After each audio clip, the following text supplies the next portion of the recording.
Number 16, Emma Humpton. Number 17, Chloe Pierce. Number 18, Katie McGuire. Number 19, Brittany Hogan. Number 20, Eva Whitaker. Number 21, Amy Riley. Number 22, welcome to round 3 of the TikTok Women's Six Nations Championship. We bring the curtain down on the weekend's action with the meeting of Ireland and Italy live from Musgrave Park in Cork. And here we have two sides in need of a morale-boosting result today after defeats in the opening 2 rounds. For Ireland, under new management, losses to Wales and away to France. Italy opening with the 2 toughest fixtures, France and England, and how they have emerged from that bruising game against the English will tell us a lot as they go in search of a first ever away Six Nations win on Ireland's soil. Well, 2 games already played in round 3. Yes, England would too much for what's been a resurgent Wales when they met at Kingsholm. Simon Middleton's charges 58-5 victors. And earlier today, France doing the damage in the first half as they powered past Scotland in Glasgow. And those results have left the TikTok Six Nations Women's Championship table looking as such. Already you can see we're heading towards that crunch final weekend showdown when England go to Bayonne. At the other end, Italy, Ireland, Scotland fighting a different battle.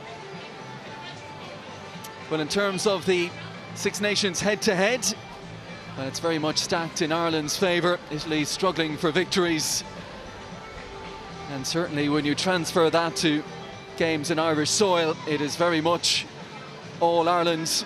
Italy, as we mentioned, still seeking their first victory. They've come close on a couple of occasions at the last game, so Ireland win it by 20 points a year ago. Well, for the Italians, it's not been a straightforward build-up. There was a team named 2 days ago, but then COVID struck, denying them 4 players. So Andrea Di Giandomenico has had that to deal with. Nia Briggs, you can see right of picture, part of the Ireland coaching staff now, and a big role to play as Ireland go in search of their first victory this year.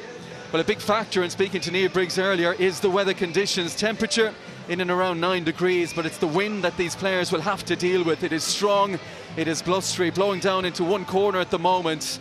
But how will that affect the respective kicking games and even the line-out throws? We'll wait and see.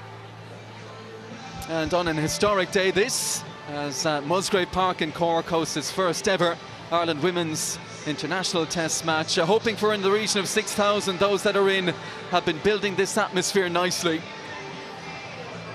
Young and old, and this Ireland women's team continue to be well supported. One game in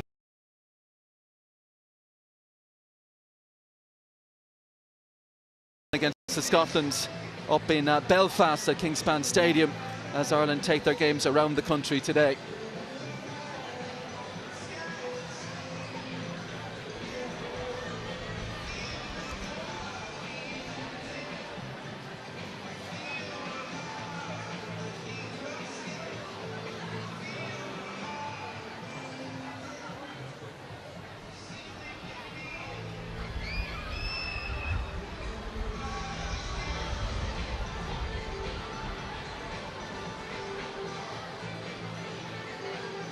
Well, the Six Nations split already apparent. Holders England looking the fearsome force we expected they would be. France clearing a path towards that showdown with the English on match day 5 in Bayonne. For the rest, it's the battle to be best of the rest. And for Ireland and Italy, both pointless, in need of a real pick-me-up today. The Italians might well feel their tournament in essence starts here after that round 1 loss in Grenoble was followed by last weekend's pummelling at the hands of the English. The 2 toughest games in the calendar are now put behind them. So what can Andrea Di Giandomenico's side produce over their remaining games, starting here in Cork today against Ireland? The home fans expectant, awaiting the arrival of their team. And the Italians, for the moment, kept waiting on a chilly and blustery afternoon in Cork. But now the music cranks up, signalling the arrival of the Ireland team, soon to be led out by their captain, Nicola Friday. Well, despite positives in the performance, the opening RDS loss to Wales set the new regime off on the back foot round 2. Hard to lay a glove on France in Toulouse. But there is a feeling that maybe today is the day. Pressure existing not just at the top of the standings, England and France, but today very much a big one at the opposite end as well. Ahead of the action today, once again, we send out the message: racism not acceptable in rugby, in sport, or in the world we live in. an equal game for all. In the world we live in. Thank you for your support, and make sure that rugby really is for everybody.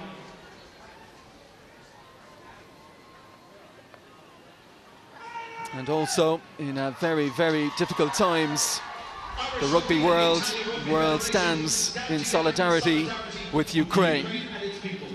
We strongly condemn the invasion, and our thoughts are with those affected by this crisis.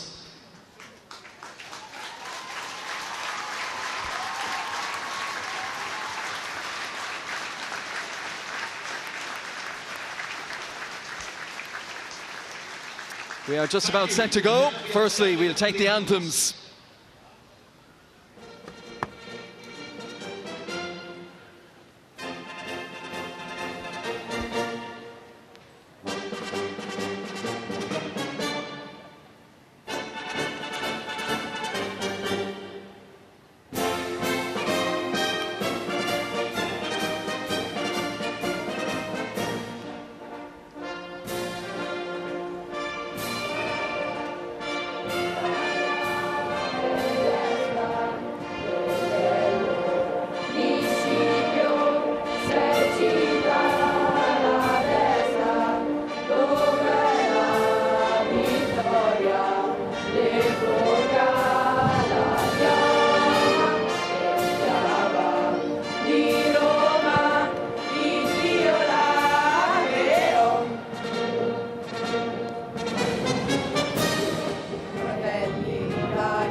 Rousing reception for the Ireland anthem in Cork.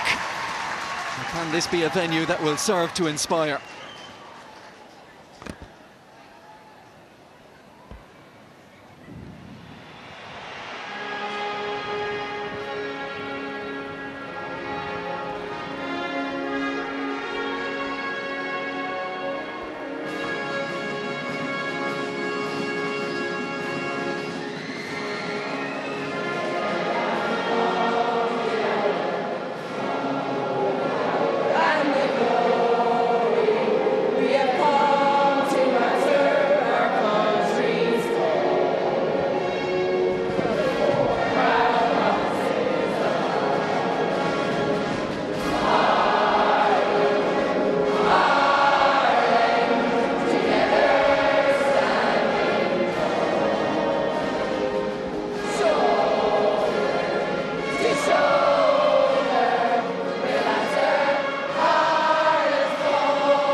Well, after going with an unchanged starting 15 last out in France, Greg McWilliams this week makes 4 changes in the pack. Christy Haney handed her first test start, having made her debut off the bench in Toulouse. There's also an alteration in the back row. Hannah O'Connor comes in at number 8.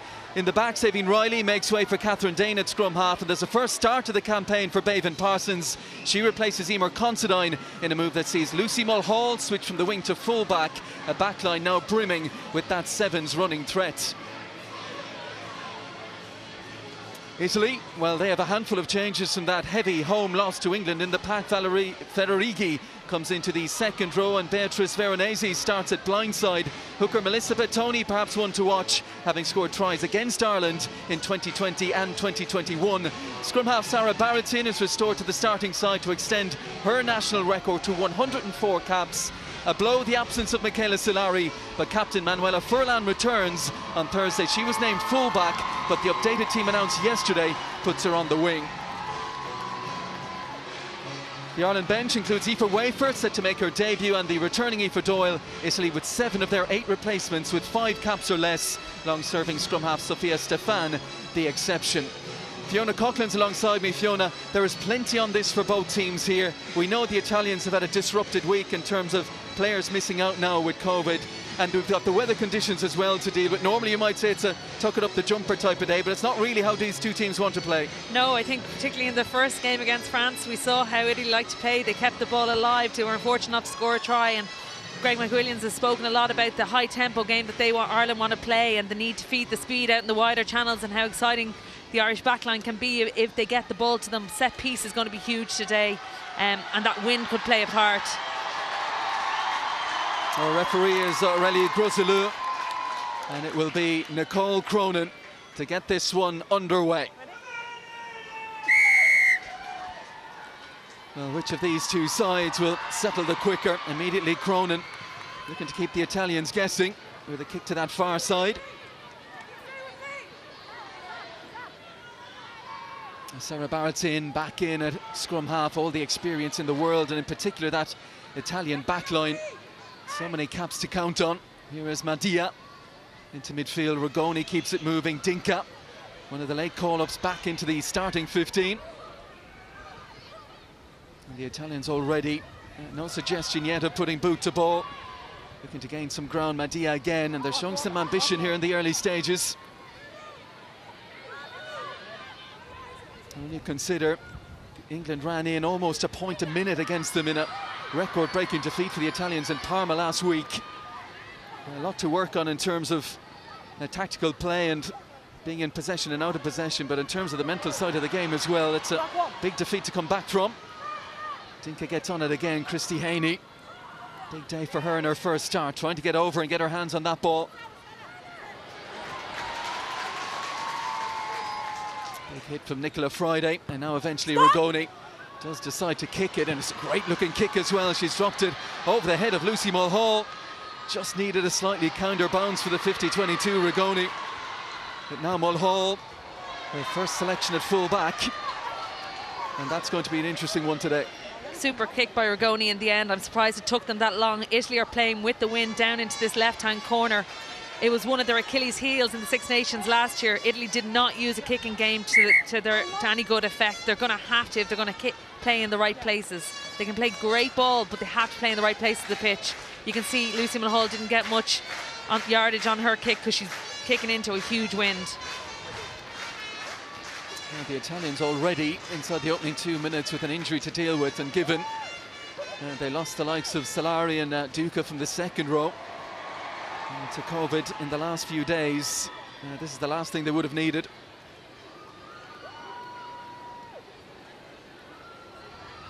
I think it could be just contact lens. Let's hope that all it is. It looks like it's Lucia Guy on her 79th cap, the tight head prop. And good to see her back on her feet. I was watching the Italian lineouts ahead of the game as they were practicing them. The wind was causing absolute havoc. So let's wait and see if Tunisi, who's now partnered in the second row by Valeria Federighi, can work this to their advantage and can secure this first line-out. Del McMahon, a late arrival to the front for Ireland. No surprise maybe in the conditions to see the line-out go for the safe option to the front. Now the Italians look to get that maul going, and popped out by Melissa Battoni. As mentioned earlier, happy knack in the last couple of years of scoring tries. Battoni, the hooker against Ireland. In good field position here now inside the Irish 22. Baratin pops it out to Guy. Both sides of the field to work with. Madia. And Baratin drawing the referee's attention to an indiscretion by one of the Irish players. The Italians with the advantage here. Monaghan, well, meeting Tunisi right on the 22. Shuddering hit between the two second rowers. Baratin again. Madia, flat ball for Dinka. No space for her. Cronin and making sure she was in sharply with the tackle along with Edel McMahon. Baratin and now Rigoni. Oh, floats a lovely ball out to Dinka. Doesn't have the pace to get away from Amy Lee Murphy-Crowe though. But they've been ambitious in the opening 3 minutes, the Italians. Look, they're so exciting to watch how they play, keep that ball alive, looking to get it into those wider channels. Ireland's defence was quite good. They were coming up connected, but gave away a penalty. I think it was Dorothy Wall for going off her feet. 6 penalties already in this campaign. Really need to be tidying it, particularly in this scoring area right in front of the posts.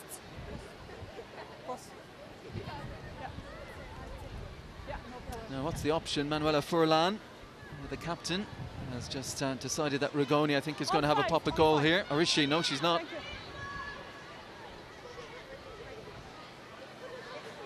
Surely they have to go for posts. Yeah, I think she's just waiting for the tee to come on. Well, their only points in the championship so far, 2 Michela Solari penalties in the defeat to France, where there were many positive moments. They were well in that game until France pulled away late on. Yeah, it was the 70-minute mark that France pulled away, and Italy played all the rugby, but as I said, just not in the right areas of the pitch. Dinka was brilliant in the first half. She was substituted. Surprised that she was substituted. She was playing a really good game. And there's first points now to Italy. And reward for a good start, and you would have to say that came as well from the kick from Rigoni from her own 22 that turned Ireland and got Italy good field position. Yeah, that penalty was actually Lyndon Jungang off her feet. Yeah, they have to get confidence from that and use the kicking game, particularly in the first half. Beatrice Rigoni now on to 76 points in her career. Nicole Cronin, this kick goes right down the middle. Loose pass, but well picked up in the end by Furlan. Ireland countering there, they've won the ball. Friday gets it moving quickly to Haney. Madia trying to hold on to the Ireland prop. Catherine Dane, she's got a lovely zippy pass in her, and that's a good ball out to Amy Lee Murphy-Crowe. Cuts back in field to make sure she stays on the field of play. Hannah O'Connor getting her start ahead of Brittany Hogan at 8 today. Floated out by Cronin. Monaghan is in the line and hurled on by Mulhall. Eve Higgins, first chance for Bevan Parsons. Real buzz of anticipation. First start of the campaign for Parsons. Dane gets it moving again. But the Italians have earned themselves the penalty, and the positive attacking position for Ireland will come to nothing. It's a great turnover from Ireland. Njungan got down on the ball. They look to come back down the blind side then. Great pass from Stacey Flood again. She just plays it so flat on the line to Amy Lee Murphy-Crowe. But then there was probably a bit of over-ambitious from Ireland to try and get out to the other wing too quickly as opposed to punching. Well, that's a mistake from Rigoni and gives Mulhall a chance to run it back here. Parsons, she and Amy Lee Murphy-Crowe changing jersey numbers ahead of the game. Parsons now wearing 14. Dane. Mulhall into the line again. Dane, done quickly. Haney getting her hands on plenty of ball already. Friday, and here is the elusive Eve Higgins, but the Italians well aware of her threat. Good tackle by her opposite number, Dinka. Cronin, the ball back inside to Stacey Flood, who's got the strength to drive on a few metres more. Dane down the short side. Higgins, score of that brilliantly finished try in France. Off the back of a period of sustained Irish pressure. Murphy-Crowe into play, scrum half. Hannah O'Connor. Dane just lost her footing as she was passing.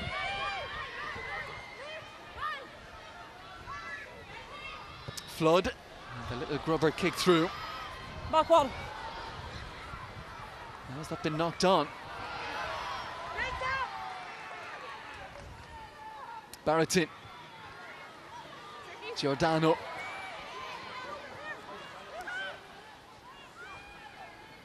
Barrettin again, Madia. Showing that ambition to run at every opportunity here, the Italians. But it's an Irish penalty this time. And it's the hooker, Melissa Bettoni, was she off her feet? Well in from Hannah O'Connor there, but again, Italy turnover ball, they need to look to kick it downfield and use their kick chase.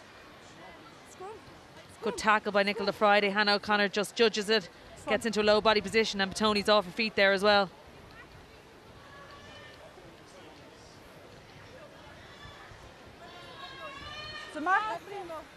First scrum of the game will be interesting. Obviously Ireland struggled against France. They put in a bit of work this week. They've been out scrummaging against the UCC under-20s under the watchful eye of the senior men's coach John Fogarty. So with regards to weights, there's not much difference between the packs, so it's about Ireland getting lower than Italy. Italy's scrum has done okay against the likes of France. Bind! Set! And it holds firm for Ireland, held at the feet of Hannah O'Connor. Now Dane gets it moving. Parsons backing herself on the outside, but Dinka is there to help out. And they've shepherded Bevan Parsons well there, the Italians.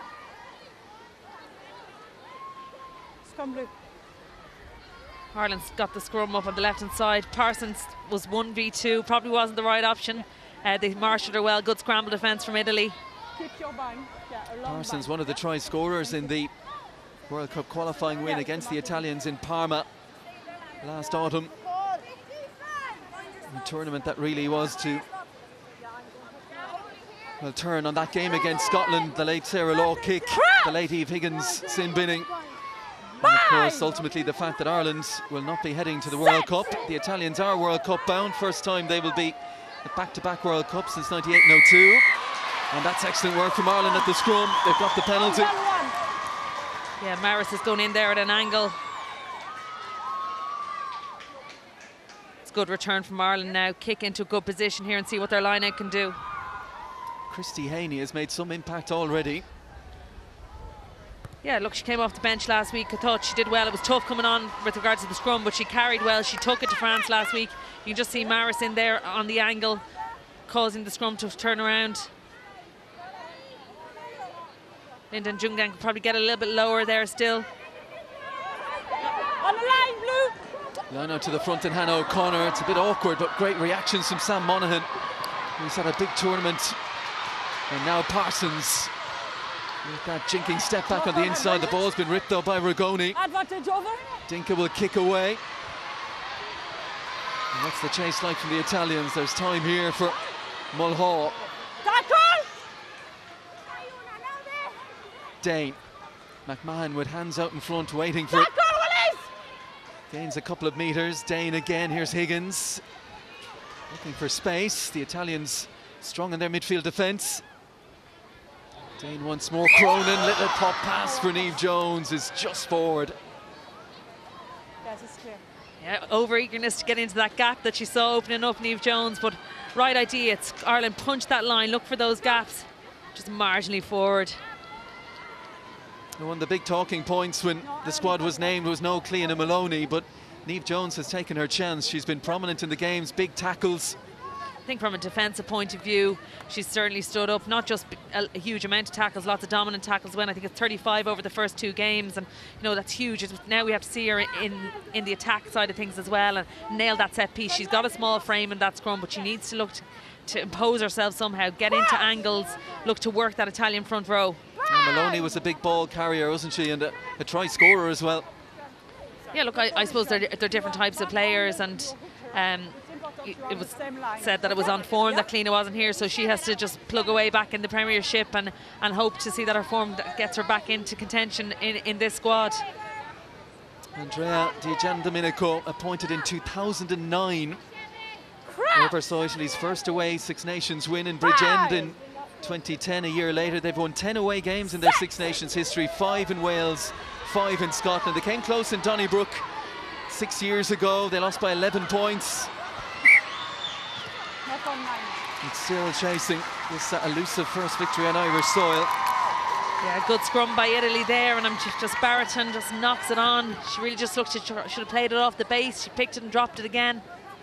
She'd be frustrated with that, a player of such experience. Her 104th cap to be doing something like that. She's 35 now, made her debut 17 years ago. Sarah Barrington captained the Italians at the 2017 World Cup in Ireland and made her 100th appearance against Ireland in Parma back in September. Yeah, back to coach Dijan Domenico, like he's totally invested in his squad, like he's been part of the fabric of it for so many years. I'm delighted for him that they've qualified for this World Cup, and the likes of Barretine and Furlan as well. Use the ball. Cronin. Here is Flood. That brilliant ability to play the skip pass, and Parsons linking up with Emily Murphy-Crowe. Oh, and Rigoni's done brilliantly there to get across and help out Astoni Minuzzi. Stay back. You're not where you want to be one-on-one against Emily Murphy-Crowe. The latest carry is from Dorothy Wall. Advantage. Ireland with the advantage, and now the penalty. Not running. Tackler not rolling away there, Federighi. The contact is good, but tackler not falling. Just see the way Ireland, if they can get to both those wider channels, how exciting they are. But again, Italy's scramble defence is excellent to marshal them, not give them that break down the wing and force Ireland back on the inside.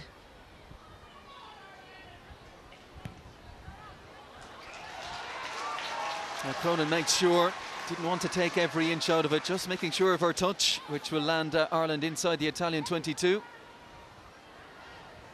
And now the line-out throw for Niamh Jones. We saw the Italians in these windy conditions go with the safe option.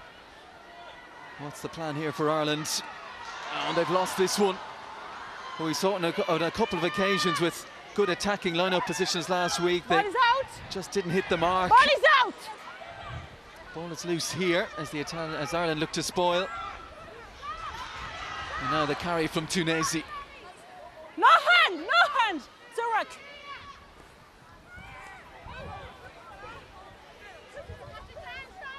Well, that would be a source of frustration, but there might be another opportunity. It's knocked on by Madia. Yeah, unforced errors from Italy. Barretine at that scrum, and there we see Madia just taking her eye off the ball to see where she was going to kick it, and doesn't make good connection. Italy do well, they read that well, they get up in front of Friday. She really needs to get in front of Italy and tack with that inside shoulder.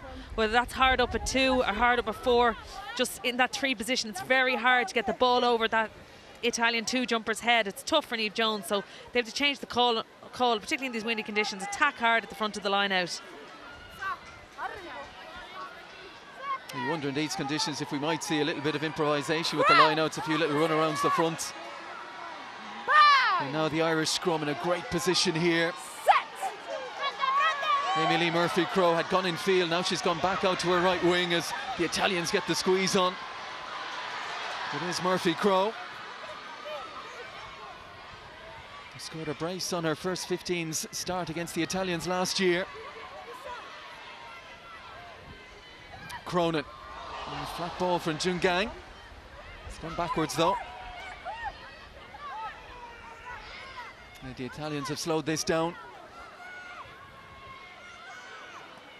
McMahon has got Sam Monaghan right there with her.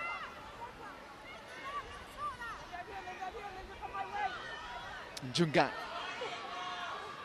Driving off the back of that ruck. Needs some support now. Cronin for Flood, and there's the little kick in behind.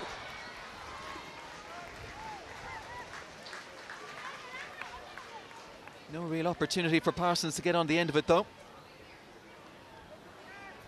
Yeah, Ireland probably should try and keep the ball in hand, but using their forwards more off 9, off 10, look to suck in that Italian defence a little bit more. Really have to put pressure on the Italian line out now. It has underfired, so Ireland should have confidence in trying to get up and put pressure on them. It's an overthrow there. Monaghan is a little unlucky, it just broke forward off her.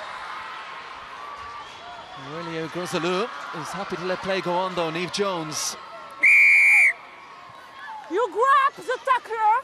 You grabbing the tackler. Yeah, you grabbing. You grab the tackler. That's Niamh Jones told, isn't it? You don't see referees penalise the attacking team for that much, but players are doing that. They're pinning the tackler in so they can't get out. And fair play to referee for noticing and calling it. Very rarely it's called. And it's difficult for tacklers now. You've got to get out of there and be seen to be getting out of there, but teams will try whatever they can just to pin you down and hold you in there.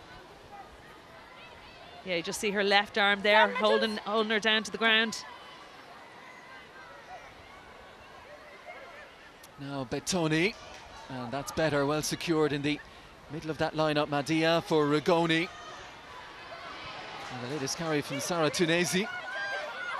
Made her debut at the UCD Bowl at the last World Cup. The Italian second row.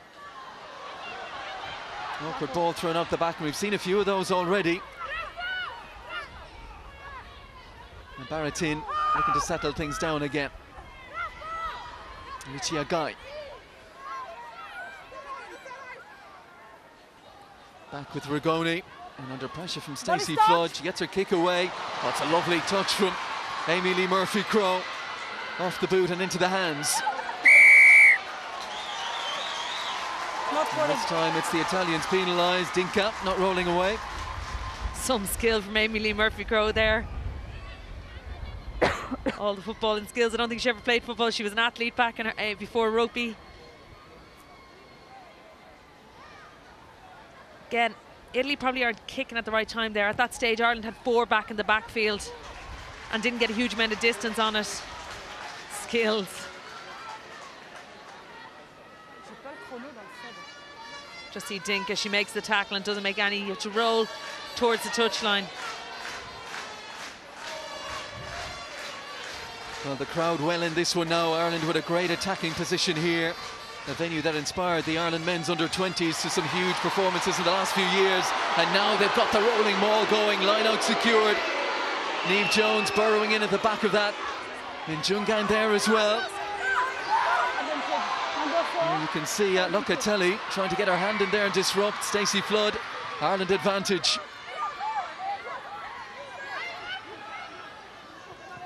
Monaghan. Real appetite for work, Sam Monaghan. Edel McMahon, the latest to have a pick and go. 5 metres out, Ireland. Still 3 points to nil. The Beatrice Rigoni penalty, the only score we've had so far. Dane has a little dart back on the inside. Good tackle by Baratin.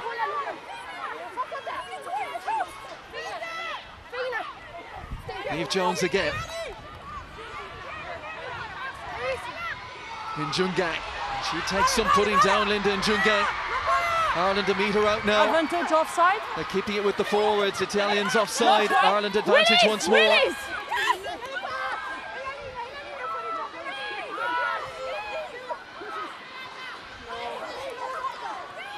Well, they're pummeling away at that Italian line, but not quite there yet. Haney, good double hit from the Italians.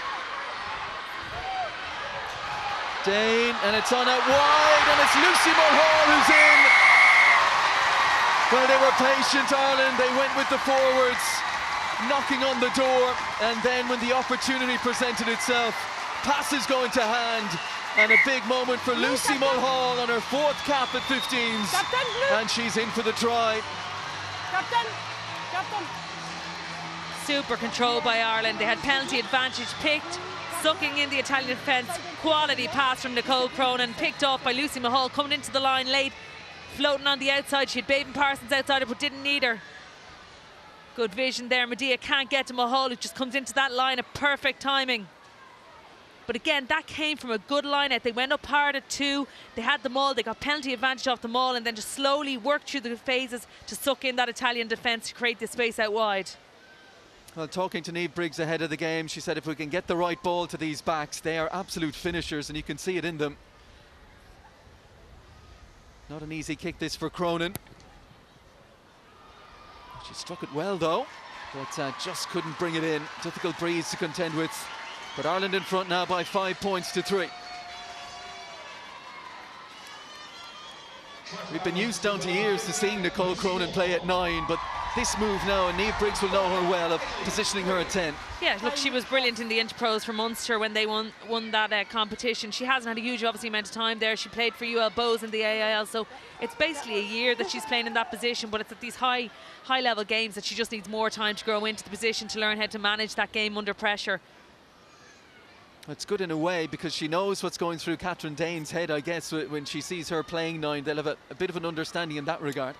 Yeah, and there's the likes of Stacey then slotting in at 12, who has that playmaker role as well. So you have a double playmaker role on the pitch, so that adds another dimension to it as well.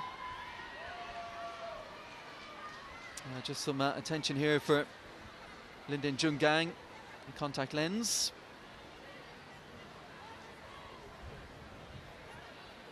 This could take a while in this wind. But for Greg McWilliams, the importance, and you nailed it as you said, it was the line-out which hadn't worked a previous time, but they got that one right, and from there, well, they just had a dominant position off the maul and then through the phases. Yeah, it was brilliant control. You know, they didn't rush to go wide, they just waited until that space was there to get the ball into the space, so it was really well controlled. That's a good restart, but very well taken by Monaghan. We've seen already how good she is in terms of offloading. She was looking for another one there. None of her teammates quite close enough. Dane zips the pass out to Cronin. Flood with time in the backfield. And here's the try scorer, Mulhall. Looking to get those hands free and the ball away to Parsons. Offside. Number 10. Where, Francesca? Medea was offside there in the middle of the park. Referee, just as the last try was scored, warned Italy about the number of penalties that they were giving away. Just see Medea coming up there. Lucy Mahal again moving to full back. This is the first time she played the second half last week, obviously at full back, but she played in the centre for Wicklow, and then she started her international career on the wing. So interesting move to full back. Obviously a lot to learn in her positioning with regards, but I think she's going to be hugely exciting with regards to attack from that full back position. If I'm not wrong, it was Tina Healy, and she's a very good footballer back in the day before she turned it to rugby, Lucy Mulhall. But again, those sevens runners are just fantastic to see when they get moving. And there is the sevens tournament coming up at the end of April, and so with England and Scotland still to play beyond this, those sevens players will not be available to Greg McWilliams, which will be a big issue to deal with, but will present opportunities for some others. I know you're looking forward to seeing Aoife Wafer come off the bench later today, but more on that in a minute. This is a fantastic run from Astuni Manuzzi, weaving through the Irish tackles. Baratin. Oh, and another break here, Veronese. Brilliant hands again from the Italians. Important tackle that from Stacey Flood, just to check the Italian momentum. Bettoni taken down by Edel McMahon. This is a flowing move from Gian Domenico's side. Niamh Jones, it's in another one of those dominant tackles. Tunesi put to ground just outside the Ireland 22. Madia. Astuni Manuzzi, who made the initial break to get the Italians into this position. Rigoni, the Veronese. It's been a tit-for-tat first half, hasn't it? The Italians back in a good position here now. Baratin. Knock-on advantage. Knock-on advantage, Green. Advantage. Well, that's come to naught because there is a knock-on. They're ambitious with ball in hand, but it does come with a risk.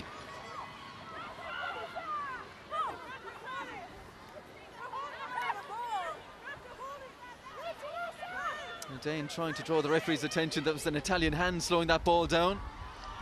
Flood looking to run it out, and it wasn't held, so she can go again.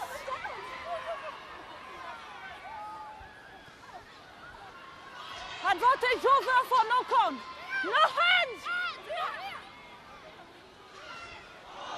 Oh, Cronin maybe just thinking a move ahead. I think Italy were unfortunate to come away with nothing from that attack from just outside their own 22. I don't know how many players' hands it went through, but the offloads, the running lines, just some outstanding rugby. Here we see Astuni Manuzzi. She just takes on players, brilliant footwork, and she's looking to link up all the time. Yeah. And then they just look to go through the phases again, but Tony was involved. There was every player, I think, got a touch on the ball. Just the quality of that. But then they always try to go that one too far when they should just keep it in. This is a monster tackle that goes in here from Dorothy Wall.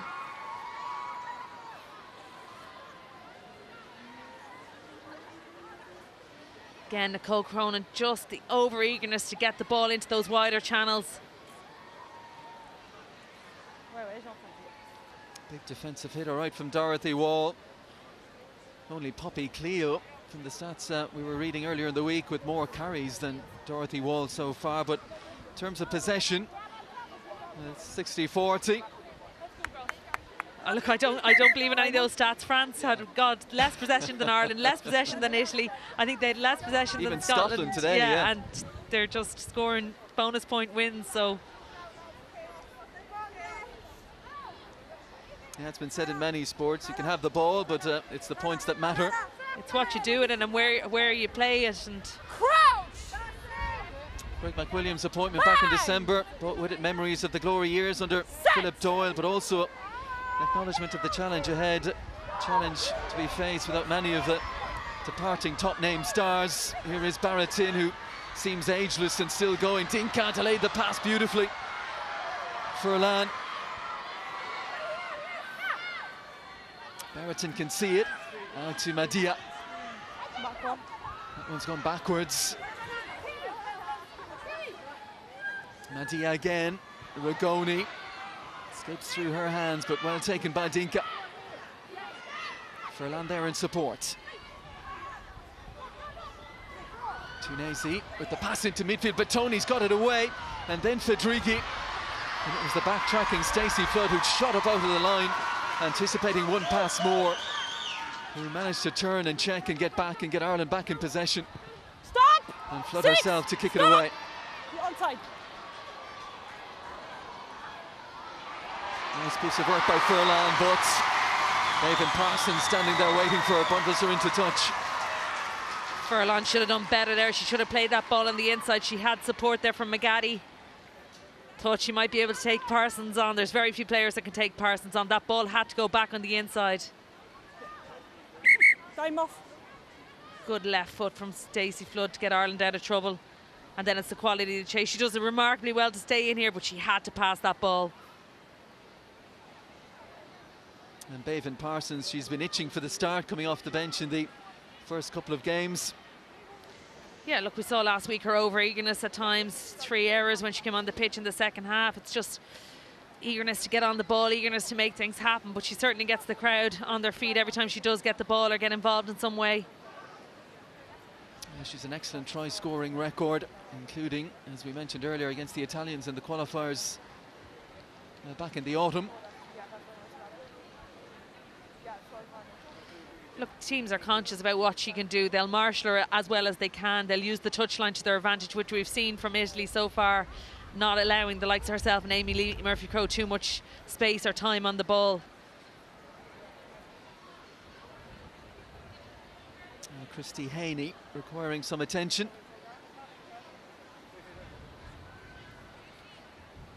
And you look at that Ireland front row now, we're used down the years, Laura Feely and Leah Lyons, and in terms of the back row then you've got, of course, we're beyond the era, the fantastic era of Claire Malloy now. Lindsay Peat finally finishing up as well. Big names, big characters. Yeah, look, lots of change, and I suppose when you're looking at things like set piece, the amount of technicalities around it. Obviously last week France, yes, were bigger, but technically they were better than Ireland as well, so you have to get technically proficient, and that takes time, and you can't overly fix things in a week when you've only got probably an hour together, an hour and a half on the pitch together. You're doing a lot of analysis, a lot of video analysis and stuff on yourself and the opposition, but you get very little contact time to actually try and change things. So I'd hope to see it evolve as the competition goes on, and certainly into the summer if they get more games. Excellent line out throw that from Niamh Jones, but plenty of zipping it right to the front. Here is Parsons. Eve Higgins works it on to Stacey Flood, flings the pass out to Amy Lee Murphy-Crowe. Big hit from Veronese. Dane for Dorothy Wall. Big ball carrier. Cronin into midfield comes Monaghan, breaks through the first tackle. Cronin again. Eve Higgins, lovely little shimmy back on the inside. Hannah O'Connor, good clear out work there at the ruck. Monaghan again. Heading towards the half-hour mark at Musgrave Park. Ireland by 5 points to 3. Cronin now with the little dink over the top for Stacey Flood, who's got it. Front foot ball again for Ireland. Dane quickly on the scene. Monaghan with or Edel McMahon rather with the carry this time. Dane over the head of Cronin to the Irish try scorer Mulhall.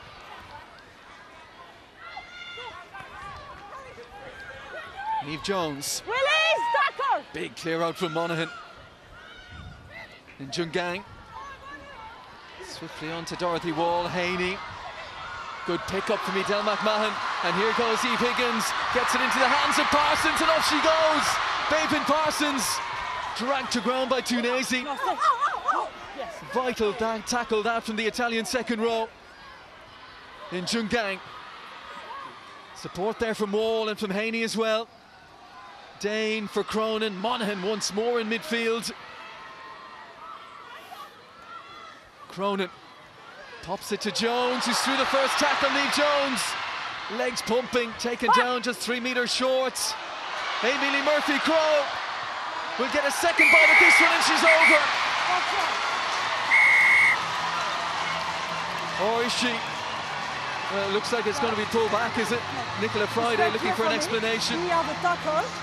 She's me on the ground. It's not right. She's saying she's held in the tackle. Me on the ground and not release the ball. Oh yeah. Like to see that again. She After takes her on the outside. Good work by Furlan. Yeah. Not held there. Ooh, hard done by on that. Now, does that go to the TMO? No. My TMO, I review this action. It's very clear for you. I think she said the TMO has reviewed that. That is very, very harsh on Amelie Murphy-Crowe. She certainly wasn't held. Knees didn't seem to be on the ground. She got back up. Time off. TMO review. Ah, yes, now, here we go. Sorry? So it all depends on the question she asks. My on-field decision is not try. Okay. For me, I have a tackle before the try. Okay, show you the angles. I think she might be changing her mind on this one. Well, she's making the long jog all the way across to the far side. Aurelia Gruzela.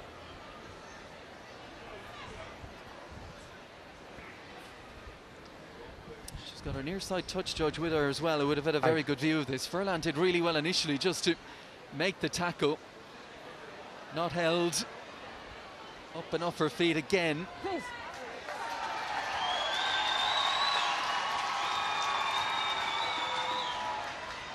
Already, this is the best angle.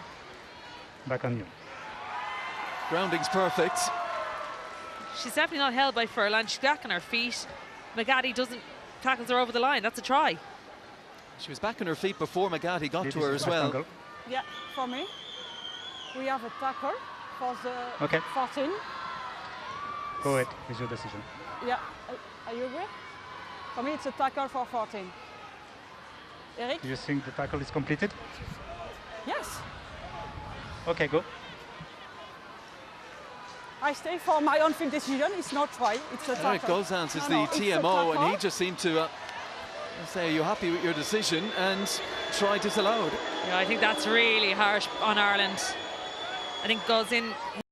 He came in on the official review. He needed to be stronger on that. But look, referee's decision is the one that stands at the end of the day. Aurelia Grosselot has the benefit of the big screen behind the goalpost as well. She wasn't changing her mind on that one, and we go on now with a line out. Time But on. what a try it would have been. It came from a Nicole Cronin chip over the top to Stacey Flood, and just some brilliant Irish attack. Such a shame not to come away with something from that. It's shocking, to be honest. Giordano secures the line out at the front. Ostuni Minuzzi onto Tunezi.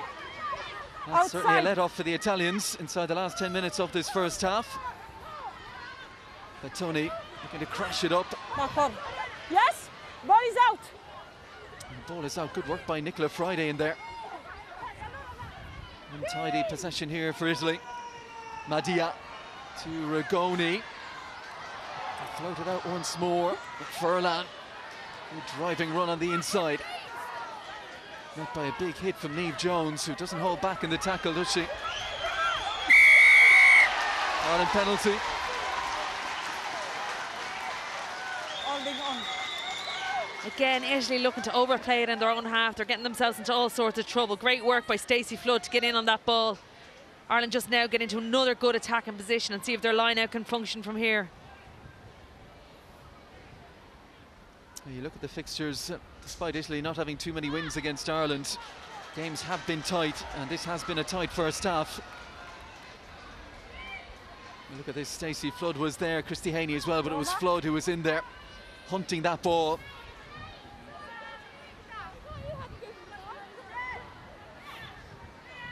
Now Hannah O'Connor at the front again, Friday behind her, and Dorothy Wall, the third in line. It's Nicola Friday. Very clean line out from Ireland, and the ball is off and moving again.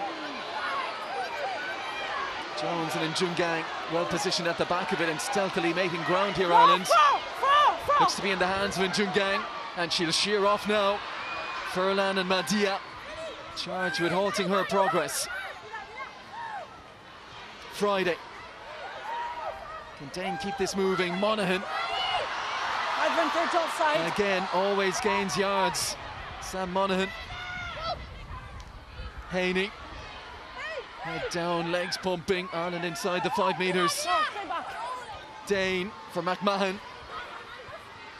Strong Italian defence. Monaghan again. Well, she's the go-to when they're in this tight. Ireland trusting her to make ground. Dorothy Wall. A metre short here. Big moment this late in the first half. 8 offside. There's an offside here against Giordano. Ireland with advantage. Huge hit coming in from Tunisia on Edel McMahon. Now the chance to go wide. Nicole Cronin stepping. Just couldn't quite reach Nicole Cronin. Dane. Stacey Flood. Parsons. Still Bavin Parsons. Knock on. No Knocked advantage. on. Yeah. Ireland had the penalty advantage though. Time is off. Yeah, she's going to have to stern words. I think We there was have 3 two offsides in a advantage for row. Offside. No, time is off. I could Time just is see off. Amy Lee Murphy Captain. Crow wanted the ball Yeah. across quickly for a chance to go early, but We have 2 offside. the referee has a word Number to 8. dispense first. Yeah. And the card is coming out here for Giordano. 2 option, captain. 2 option. Yeah, yes. On 5 or yeah. We're going to 5, please. Just see that Ireland were probably trying to force it again to try and get into Parsons' hand. She's been ripped 2 or 3 times, leading with the ball. Ireland have that confidence in the line-out now. Friday, no hesitation in saying that's what we're going for. And particularly now with the Italians down a back rower. And Elisa Giordano. Really good chance this for Ireland. Just over 6 minutes to go in this first half to extend that advantage. Yeah, really well set up maul. They went up hard at 2. Eventually a bit of dancing around in the line and went up hard at 2, set up the maul well. Just worked through the phases. Sam Monaghan's been involved in some huge carries, just sucking in some 2 or 3 Italian players every single time. Such an imposing player for Ireland. When she came in the World Cup qualifiers, Sam Monaghan, she, from Meath I think it is, but identified through IQ and plays with Wasp, but she has been an immense physical presence since her debut. Yeah, she's only been in the Wasp squad. Giselle Mathers over there spotted her and brought her into the squad and has just flourished. I think when she was with Meath, she was a goalkeeper, but she's just that type of second row player that Ireland need. Really imposing, hard carrier, involved in a lot of dirty work around the rucks and adding a bit of bulk and weight to the scrum. But you see there, we're going to getting in and stripping the ball from Parsons. That, as I said, the second or third time she's been ripped, leading with the ball. Beatrice Rigoni on her 52nd cap today. She's had some big defensive moments, but Italy as a unit will need a big defensive moment here as Ireland discuss the game plan.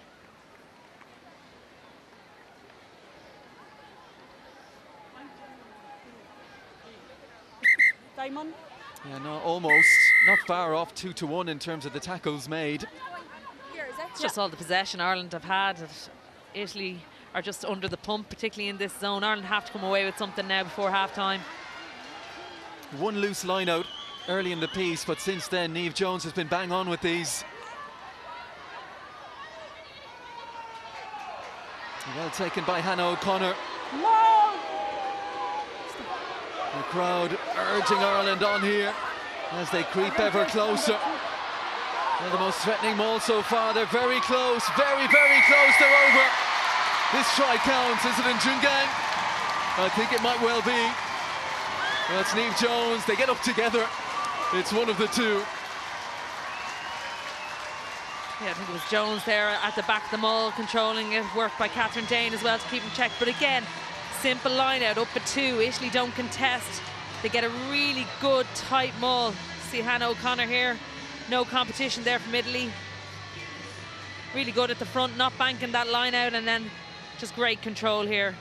Dorothy Wall is just shearing up in front of Niamh Jones. Petoni coming in from an offside position.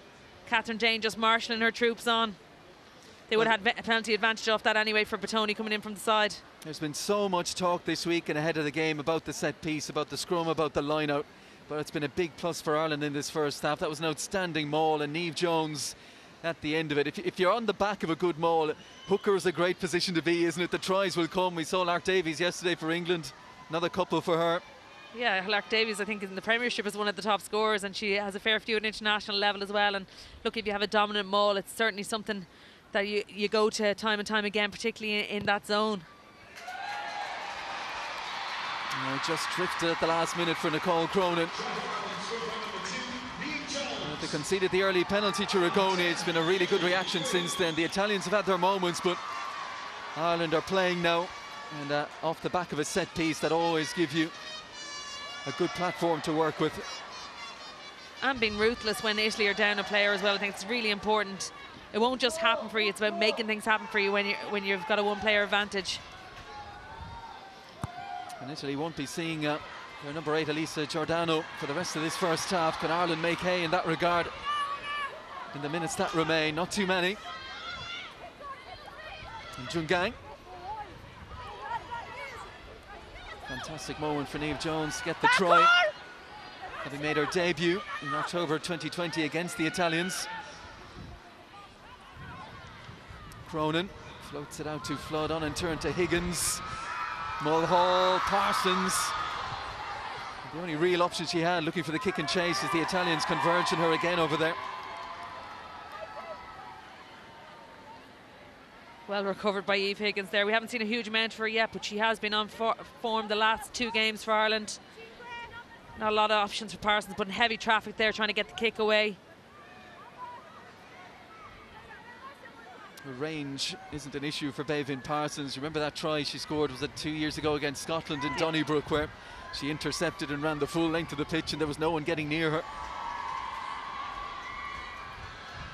Good pass that from Dane to Cronin onto Dorothy Wall. And now Mulhall taken down by Dinka. Wall again. Petoni stood her ground. And the option here is the kick, and in this swirling breeze, doesn't carry too far. Dinka needs some support. Ostoni Manuzzi. Ireland fans feeling that Dinka held on a little bit too long there. There's a big hit going in on Lucia Guy. Madia going to pop a pass back on the inside. Guy again. Rigoni. Knock on. Knock on off an Irish hand. There's an advantage here for Locatelli. He's deliberate. Now about 90 seconds to go in this first half. A chance maybe for Rigoni to get them into a good position here. Yeah, Nicole Cronin was in for the tackle and knocked on. I'm not sure if it was penalty. I'd like to see that again. But again, just allows Italy into a good attacking position. We haven't seen them launch off line out here, so it'll be great to see what they can do here. Thank you. Yeah, she wasn't kind of one of those 50-50s. Her hand is trailing as she's making the tackle. Please. Now the Italians can yet change this tone here. With a score here before a half-time. Very good line-out as well. Madia. Worked on by Ragone, Tunasi, Dorothy Wall, the second tackler there. Another big hit from her. Madia. On by Astone Minuzzi. Baratin. Tunasi, double hit again, and once again Wall is one of the Irish players involved. Bettoni. Dorothy Wall doing her best to get out of there and not concede the penalty. Madia. Here is Maris, Talused. They're looking to clear out and get good possession. It's awkward though for Baratin, who's pounced on by Monaghan, who's trying to ruck over that ball as well, Sam Monaghan. Clock in the red now, Ragone. Astone Minuzzi trying to get the hand free. She dink in support.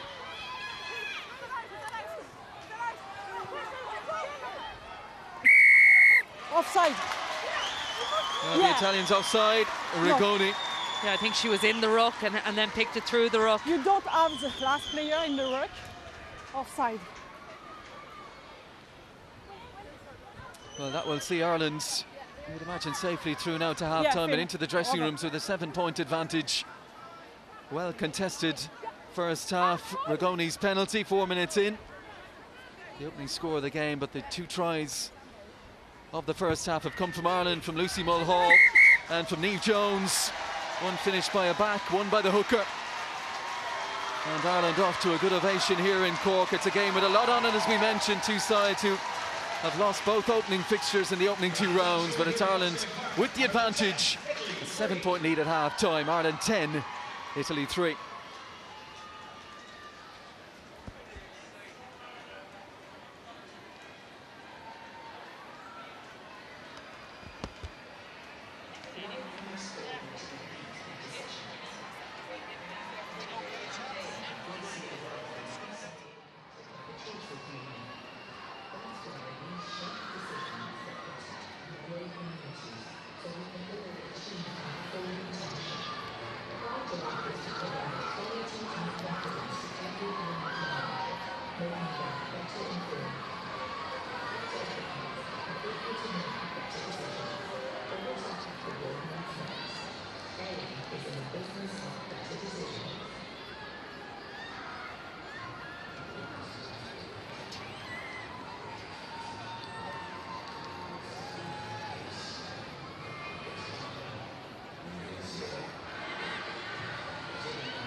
There's lots of great rugby action taking place on the pitch. So let's give a huge round of applause for teams from Dungarvan, Ballyconnell, Tyrone, Gale.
Next up for Ireland women is an away match against England on Sunday, 24th of April, with the final match against Scotland taking place on April 30th at Kingspan Stadium. Tickets for that match are available on ticketmaster.ie. There's lots of rugby to look forward to over the next few weeks. Munster take on Exeter in Thomond Park next Saturday in the second leg of the European round of 16 games. And on Friday, 29th of April, Munster are back here in Musgrave Park in the United Rugby Championship against Cardiff Rugby at 7:35. Tickets for both matches are on sale from munsterrugby.ie.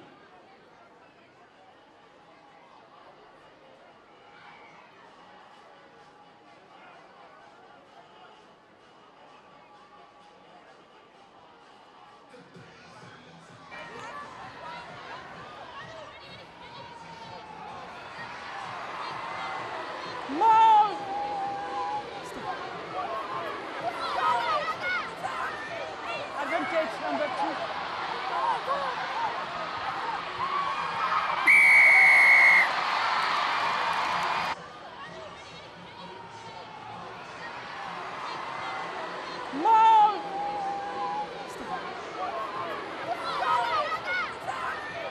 Advantage number 2.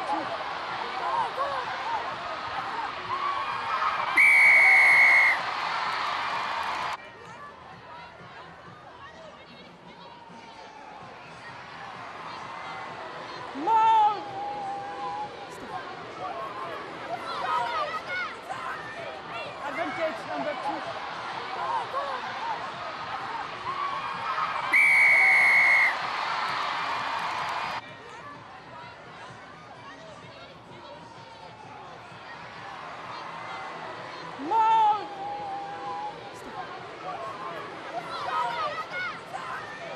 Advantage number 2.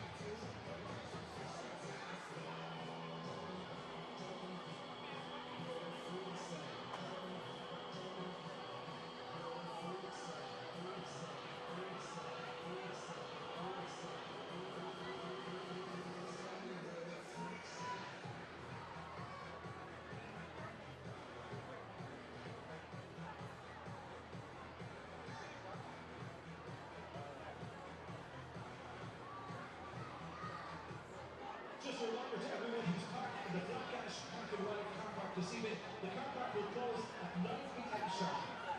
We also ask that you respect the local residents by parking responsibly and not blocking driveways at any future visits here to Musgrave Park. I always want to be a part of something bigger than just me. I'm strong, but I have a lot of women.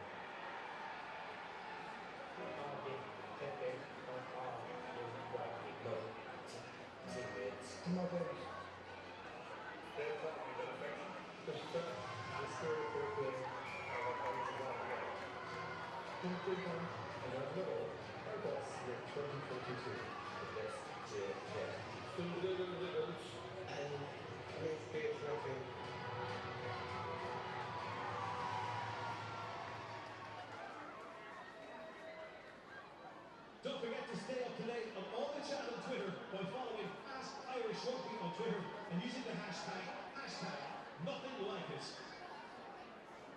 And a special thanks to Ballincollig RFC who are providing the ball team for this evening's game.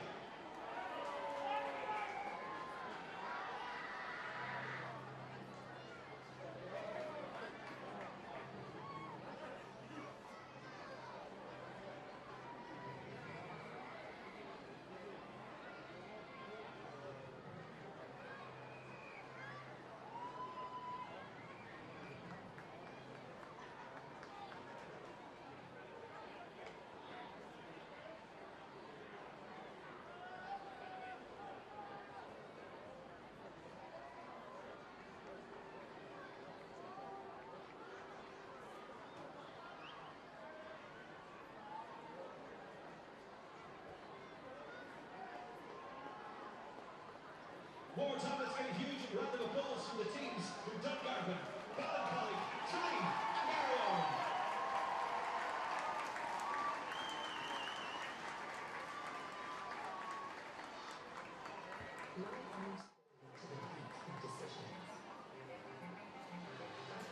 We see a world increasingly impacted by the choices we make.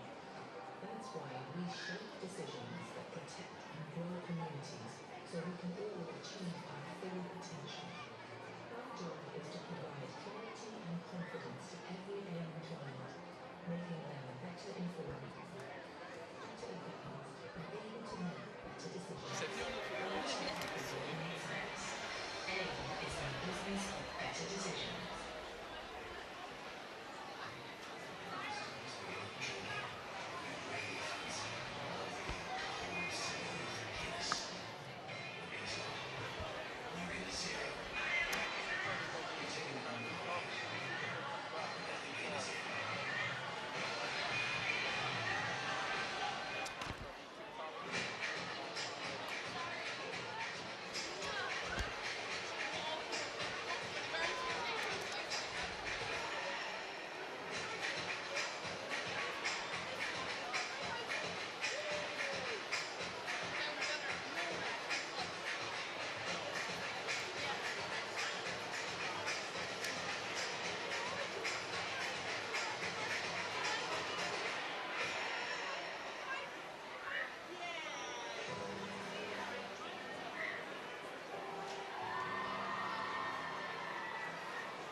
Once again, ladies and gentlemen, give a big welcome back to Italy, led by Captain Manuela Furlan.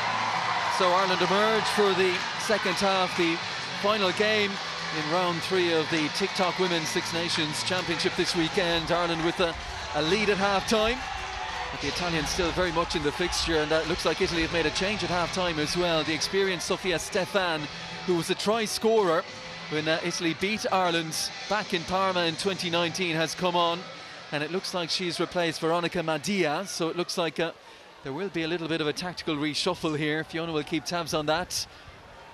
Yeah, I'm not sure. Rigoni obviously played out half in the first match. Stefan has played a lot at the wing, so it'll be interesting to see who slots in where. Well, we'll soon find out. There she is, Sofia Stefan, her 65th cap, having made her debut 11 years ago in France. 14 tries to her name as well. And for now, she's just taken up station on the right wing. We'll wait and see exactly what the Italians have in mind. Kick-off secured by Sam Monaghan. Dane out to Nicola Friday, who shows her intent, running with 2 of the Italian tacklers, including Federighi. Offside here, Hannah O'Connor. And an early chance for Italy to get good position now. Yeah, O'Connor was just offside there in front of the kicker, not making any attempt to work her way back, but good by Ireland to try and use the wind that they had behind their back. Stacey Flood probably would have liked to get a little bit more distance on that, but that's hopefully what we'll look to see them do. You just see O'Connor there in front of Stacey Flood and continues on her run. And you've got to be seen by the match official to check and hold. Now we saw Ireland get some joy from lineouts in this position in the first half. Melissa Bettoni throws right into the middle where Locatelli has been the target. Captain. Yeah, it's killer when you get into good attacking positions like this, and then for the win to slightly take it. Ireland opting for the scrum. Their scrums have been good in the first half. Let's hope that continues on for Ireland in the second half. Obviously a discernible improvement since last week in their scrum. They're certainly lower and more cohesive. As I said, Italy aren't a huge pack, but they've been together a long time. There's a lot of experience in that pack, particularly with the likes of Batoni and Guy. And of course, Elisa Giordano, their number 8, who was sin-binned late in the first half. She's got about 2 minutes left there. They also don't have and haven't had this season Giada Franco, big operator in that back row as well. They've been able to call on her. Yeah, Franco, Araghetti, Scorbini. There's a couple missing from that pack. And for the Italians, playing with 14 for the moment, they'll be happy to be down in the Ireland half. Awkward bounce for Astuna Manuzzi. She's managed to keep herself in the field of play, and what's more, found a pass for Stefan as well. Another big tackle coming in from Niamh Jones. Score of that second Ireland try in the first half. Idel McMahon gets herself turned right side. Now the kick from Dane. It's Eve Higgins. It's off and she's gone. Eve Higgins will not be for catching here. A try score in Toulouse. Well, eyes on that ball all the way. Quicker in thought indeed, Eve Higgins. And what a start to the second half for Ireland. The kick from the scrum half, Catherine Dane, and Eve Higgins does the rest.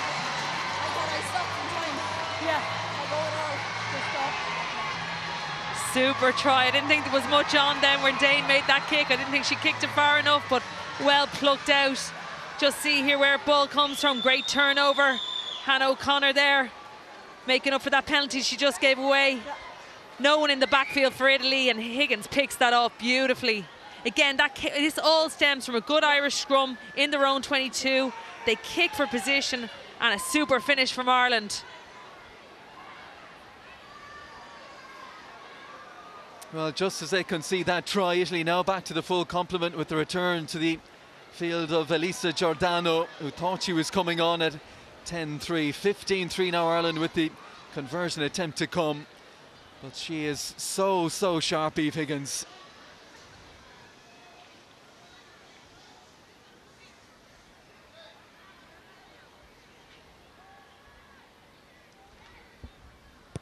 Nicole Cronin blocks everything out, and as soon as she struck that one, she was reaching for the tee. No issues for Nicole Cronin. Big 7 points that for Ireland. Yeah, super kick at the end by Dane. Well weighted and brilliant by Higgins. She's certainly taken a claim for that 13 jersey. Obviously, there's been a few people in and out of that jersey since the great Lynn Cantwell, but Higgins is certainly finding her feet there. Well, she has been on the radar. She's just 21, but she was named in an extended World Cup squad in 2017 in her leaving cert year, and I know she was inspired to play this game by the 2013 Grand Slam winning team. And not wanting to embarrass you, but she names herself, of course, Fiona's, well, one of the big inspirations for her, Eve Higgins.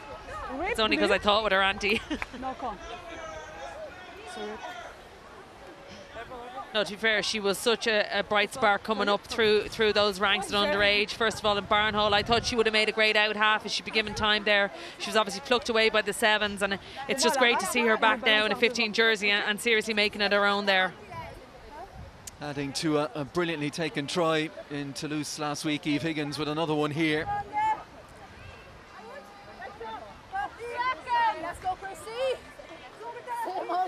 Looking back at Rugoni, putting her hand in on Njungang. Bind! Win the space. Set! Now the Italians back to 8 in the scrum. Looking to get a shove on here, but Ireland hold firm. Out at the feet of Hannah O'Connor, and Ireland with the advantage. Chance to try something here. Nicole Cronin. Crossfield kick, all on the bounce now. Emily Murphy-Crowe, backed up by Mulhall. And these players we know can be lethal in open play. Mulhall and Flood and Emily Murphy-Crowe, Eve Higgins. Here's Njungang and Batoni. Tried to meet her right on the gain line. Cronin, a show of it. Dane. Hannah O'Connor.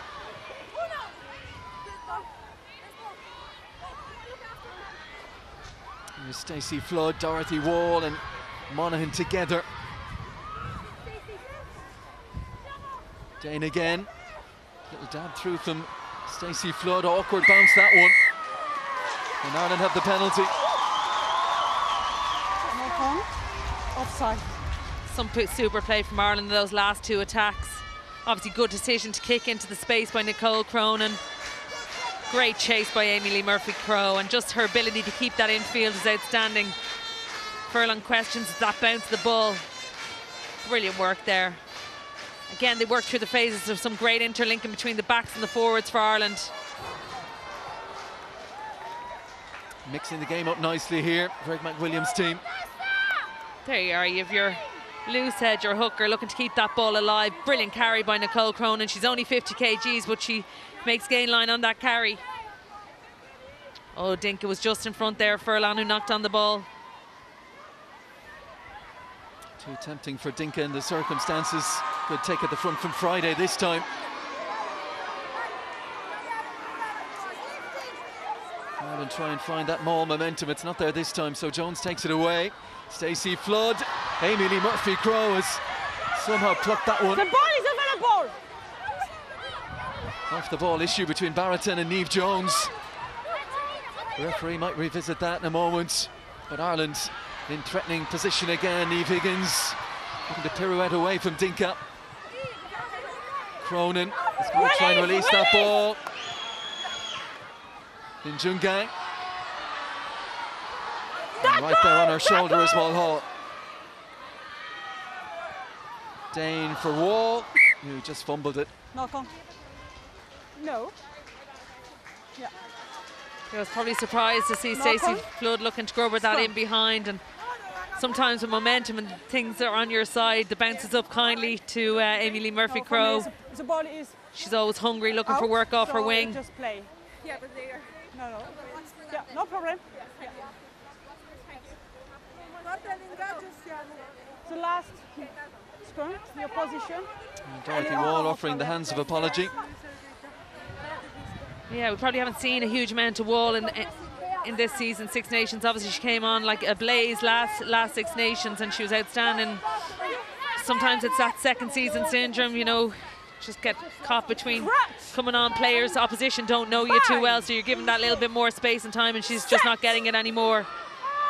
She actually made her debut in an Ireland back row alongside Claire Malloy and Ciara Griffin. And you soak up as much as you can from those two. Big career ahead of her, Dorothy Wall. Stacey Flood looking for the cross kick. Off goes Amy Lee Murphy-Crowe, and she is eating up the ground here on Furlong, who had a good 10-yard head start. The Italian captain under pressure. Well, there it is again, the kick from Flood, the chase from Amy Lee Murphy-Crowe. Yeah, Furlong was probably too bothered about Amy Lee Murphy-Crowe and where she was as opposed to chasing down on the ball. But yeah, brilliant vision by Stacey Flood. She sees Italy, there's no one there, acres of space. And Furlong carries it back over with pressure from Amy Lee Murphy-Crowe that gives Ireland this scrum 5, and they've been dominant the last number of scrums, and when you're 5 metres out, you're really looking to go as an 8.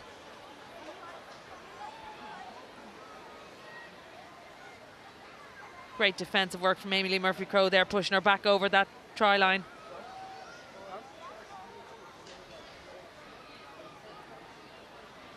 And we've seen this, Irish players playing with smiles on their faces. They're enjoying their day here. 14-point advantage, 50 minutes played. And there's the numbers for Amy Lee Murphy-Crowe, so prolific with the 7s. And making her name in a big way now with the 15s as well. As we said, it was her debut, her first start against Italy last year. She scored a brace of tries, also scored against Italy in the World Cup qualifiers, and earlier in this campaign a try against Wales. And unfortunate not to have one here already today. Lest we not forget, there's been quite a reaction to that, we understand, on social media to the disallowed try in the first half.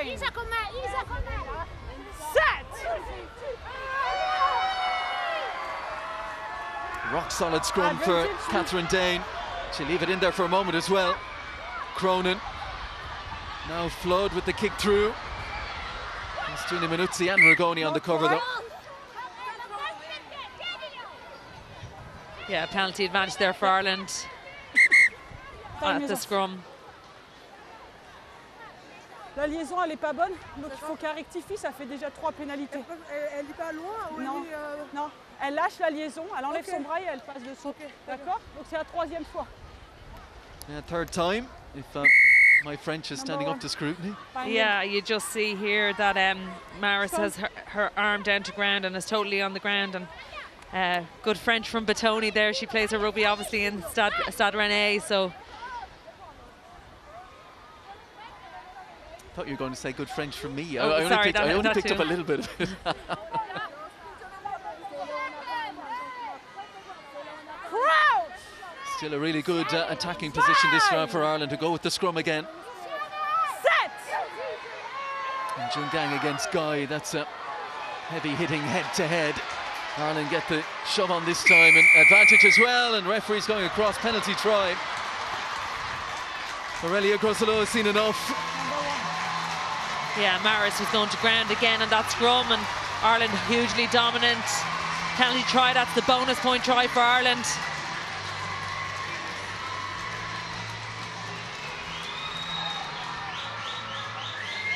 And obviously that's the 7 points. Just see a hand on the ground there by Maris. Penalty try for Ireland. Ireland 24, Italy 3. And what a good position Greg McWilliams' team find themselves in now. Bonus point try secured. 12 minutes into the second half. McMahon presents it. Dane and Jungang. And right there with her again is Niamh Jones. Cronin. Short ball for Flood, who gets it back to her out half.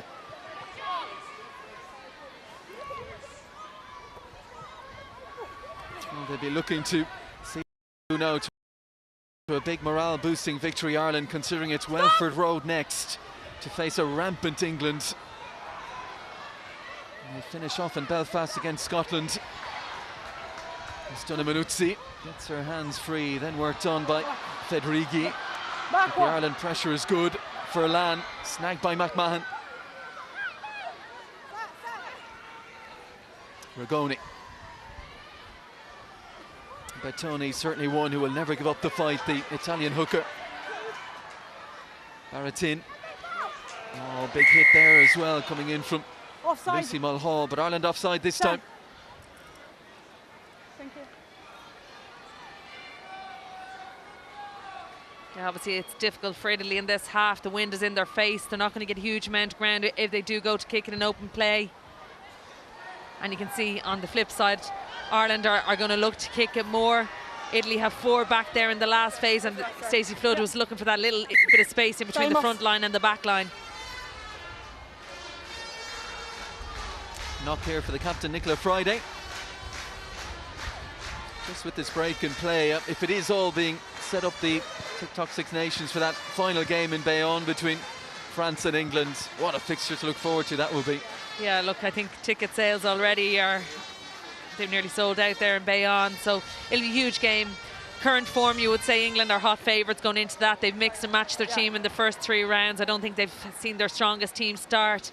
They're just a different level in the first 3 games, and unfortunately they lost Abby Doe yesterday to a horrific injury. Hopefully she'll be back for the World Cup. I don't know how bad it is, but like, you hate to see that. Obviously they have a huge stock of players come from, but she was certainly in top form in yesterday's game. But that'll be a huge battle. France are always so strong at home. I just don't think France have hit the heights that they're capable of, and again they've chopped and changed their team. They're missing probably a couple of starters, but you know, credit to Scotland, they didn't allow France scoring in the second half today and went on and scored a try themselves in that 28-8 defeat to France. But yeah, I just think at the moment England look to be at a different level. Changes on the way for Italy. We're going to see coming on number 20, Alessandra Frangipani, just 18 years of age, on for her second cap after making her debut in France. She will replace the big line-out option today, Isabella Locatelli. Time is on. So with Locatelli off, who do they go to now? Giordano at the front. Baratin, the flat pass for Ragoni, on in turn from Agati, who's not had much in terms of ball in hand today.